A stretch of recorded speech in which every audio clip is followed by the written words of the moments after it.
আসসালামু আলাইকুম দর্শক, রাস্তার পাশে আল্লাহু আকবার লেখা প্লেট দিলাম, আলহামদুলিল্লাহ লেখা, আস্তাগফিরুল্লাহ লেখা, অনেক কটাই দিছি। একটার পর একটা আমি আপনাদেরকে দেখাবো। আল্লাহু আকবার, আল্লাহ সকলের বড়। তারপরে দিলাম আলহামদুলিল্লাহ। আলহামদুলিল্লাহ বেশি বেশি পাঠ করলে রিজিকের বরকত দান করে আল্লাহ তাআলা। আল্লাহ তাআলা রিজিকে বরকত দান করে। আলহামদুলিল্লাহ বেশি বেশি পাঠ করলে আল্লাহর নিয়ামতের শুকরিয়া আদায় করতেই হবে। তারপরে দিলাম আস্তাগফিরুল্লাহ। আস্তাগফিরুল্লাহ বেশি বেশি পাঠ করলে ছোটোখাটো গুনাহ মাফ হয়ে যায়। আস্তাগফিরুল্লাহ পাঠ করলেও রিজিক বৃদ্ধি হয়ে যায়, আল্লাহ তাআলা রিজিক দান করে। রাস্তার এই পাশে আসেন, এ পাশে দিছি সুবহানাল্লাহ। সুবহানাল্লাহর ফজিলত বলে শেষ করা যাবে না, এতটাই। পরে অন্য কোনো একদিন আপনাদেরকে বুঝায় বলবো সুবহানাল্লাহর ফজিলত। তারপরে দিছি লা ইলাহা ইল্লাল্লাহ। আল্লাহ এক ও অদ্বিতীয়, তাহার কোনো অংশীদার নাই, তিনি এক ও অদ্বিতীয়। তারপরে দিছি আলহামদুলিল্লাহ। এই পাশে আরও একটা আলহামদুলিল্লাহ দিছি। বেশি বেশি নিয়ামতের শুকরিয়া আদায় করতে হবে দর্শক।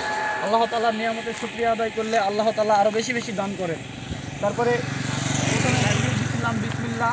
সমস্ত কাজের শুরুতে বিসমিল্লাহ পাঠ করতে হবে। বিসমিল্লাহ পাঠ করলে আল্লাহ তাআলা রহমত বরকত দান করে।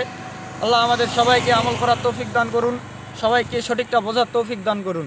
সকলেই বলি আমিন। ভিডিওগুলো ভালো লাগলে বেশি বেশি লাইক করবেন, কমেন্টে জানাবেন, আর অবশ্যই সাবস্ক্রাইব করতে ভুলবেন না।